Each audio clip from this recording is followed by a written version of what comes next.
எடப்பாடியின் துரோக கூட்டணிக்கு முற்றுப்புள்ளி வையுங்கள். நிலக்கோட்டை தேர்தல் களத்தில் அனல் பறக்க பேசிய திமுக நாடாளுமன்ற உறுப்பினர் கனிமொழி. வத்தலக்குண்டு புறவழிச்சாரி உள்ளிட்ட அதிரடி வாக்குறுதிகள் அறிவிப்பு. வணக்கம், உங்கள் சாணக்கியன் செய்திகள். திண்டுக்கல் மாவட்டம் நிலக்கோட்டை சட்டமன்ற தொகுதியில் திமுக வெற்றி வேட்பாளர் திருமதி நாகஜோதி அவர்களை ஆதரித்து பிரம்மாண்ட தேர்தல் பிரச்சார பொதுக்கூட்டத்தில் நாடாளுமன்ற உறுப்பினர் திருமதி கனிமொழி அவர்கள் கலந்து கொண்டு அனல் பறக்கும் பிரச்சாரத்தை மேற்கொண்டார்.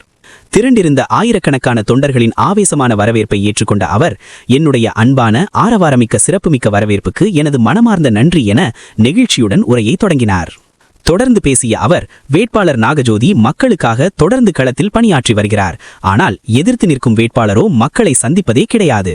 நமது வேட்பாளர் சுய உதவிக்குழு பெண்களின் முன்னேற்றத்திற்காக பல சிறப்பான பணிகளை செய்துள்ளார். இங்குள்ள மாவட்ட செயலாளர்களை பார்த்து பொறாமைப்படும் அளவிற்கு வேட்பாளர் நாகஜோதி சிறப்பாக பணியாற்றுகிறார் என்றார். அடுத்ததாக எடப்பாடி பழனிசாமியை சாடிய கனிமொழி அவர்கள், CAA சட்டத்தை ஆதரித்துவிட்டு கூட்டணியை விட்டு வெளியே வந்ததும் தவறு செய்துவிட்டேன் என எடப்பாடி கூறுவது பெரிய நாடகம். கீழடி ஆய்வக அறிக்கையை பாஜக கேட்டபடி மாற்ற சொன்னவர் இதே எடப்பாடி பழனிசாமிதான். அவர் வளர்ந்த கட்சிக்கே துரோகம் செய்தவர். 100 நாள் வேலை திட்டத்தை பெயர் மாற்ற துடிக்கும் பாஜக அரசு மக்களின் வயிற்றில் அடிக்கிறது. அப்போதெல்லாம் வாய் திறக்காத பழனிசாமி தற்போது மௌனம் காப்பது ஏன்? சிலிண்டர் விலை உயர்வால் உணவகங்கள் மூடும் நிலைக்கு தள்ளப்பட்டுள்ள நிலையில் ஏதோ டூரிஸ்ட் போல தமிழ்நாட்டிற்கு வந்து செல்கிறார்கள் என்று விமர்சித்தார்.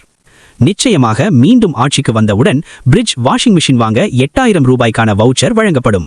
நிலக்கோட்டை பகுதிக்கு வத்தலக்குண்டு புறவழிச்சாலை, புதிய காவல் நிலையம், பூங்காக்கள் மற்றும் திண்டுக்கலின் புகழ்பெற்ற பூட்டு தொழிற்சாலை ஆகியவை கண்டிப்பாக உருவாக்கப்படும் என உறுதியளித்தார். உதயசூரியன் சின்னத்திற்கு வாக்களிப்பது தமிழகத்தின் வளர்ச்சிக்கான வாக்கு என கூறி, உங்கள் பொன்னான வாக்குகளை சிந்தாமல் சிதறாமல் உதயசூரியன் சின்னத்தில் வழங்க வேண்டும் என உரக்க கேட்டு தனது உரையை நிறைவு செய்தார். இன்று தமிழ்நாட்டை காப்பாற்றக்கூடிய ஒரே தலைவர் நம்முடைய முதலமைச்சர் அண்ணன் தளபதி அவர்கள் என்று உணர்ந்து நம்மோடு தன்னை இணைத்துக் கொண்டிருக்கிறார். அப்படின்னா தமிழ்நாட்டுக்கும் துரோகம், தன்னுடைய சொந்த கட்சிக்கும் துரோகம், துரோக கூட்டணி ஒன்றை உருவாக்கி கொண்டு தமிழ்நாட்டு மக்களை வஞ்சித்துக் கொண்டிருக்கிறார்கள் என்ற அந்த ஒன்றை நினைவிலே வைத்துக் கொண்டு இந்த தேர்தலிலே நாம் வாக்களிக்க வேண்டும். வேற யாரையும் நாம் பற்றி பேச போறதில்லை. ஏன்னா அது போடுற ஓட்டு உதயசூரியனுக்கு மட்டும்தான். ஆட்சிக்கு வந்த உடனே 1000 ரூபாய் 500 ரூபாய் 1000 ரூபாய் செல்லாதுன்னாங்க, 2000 ரூபாய் செல்லாதுன்னாங்க. நம்ம பணத்தை நம்ம எடுக்கிறதுக்கு பேங்க் முன்னாடி நாள் கணக்குல கியூல நின்னுமா? கொரோனா நேரத்துல ஆக்சிஜனுக்காக, மருத்துவ வசதிகளுக்காக கியூல நின்னோம். பிரதமர் வெளியில வந்து பாத்திரத்தை தட்டுனாரு. அதையும் பல மாநிலங்கள்ல கியூல நின்று தட்டினாங்க. அதற்கு பிறகு இன்னைக்கு பெட்ரோல் டீசலுக்காக மக்கள் கியூல நின்றுட்டு இருக்காங்க. இப்ப கேஸ் சிலிண்டர் நாங்க எல்லாத்தையுமே இந்தியாவில் தயார் செய்து விடுவோம் என்று சொன்ன பிரதமர் இன்னைக்கு கேஸ் சிலிண்டருக்காக மக்களை கியூல நிக்க வச்சிருக்காரு. எத்தனையோ விடுதிகள் கேஸ் சிலிண்டர் கிடைக்காததுனால இன்னைக்கு மூடக்கூடிய நிலை, உணவகங்கள் சாப்பாட்டுகளை நடத்த முடியாத நிலை.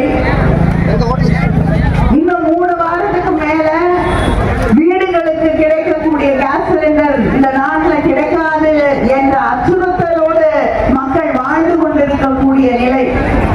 ஆனா இதுக்கெல்லாம் பதில் சொல்லாம தேர்தல் பிரச்சாரத்திற்காக டூரிஸ்ட் போல அங்கே இருக்கக்கூடிய மோடி அவர்களும் அமித்ஷா அவர்களும் தமிழ்நாட்டுக்கு வந்து செல்கிறார்கள். எந்த கேள்விக்கும் பதில் இல்லை.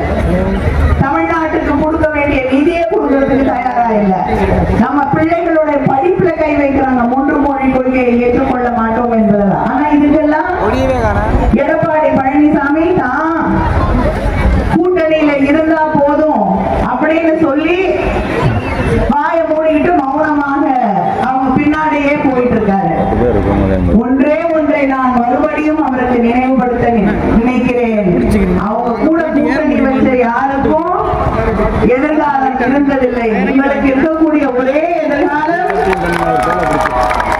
ஏதாவது மாநிலத்துல உங்களை கவர்னரா வேணா அனுப்புவாங்க இல்லையா? பிடிக்கலையா? எந்த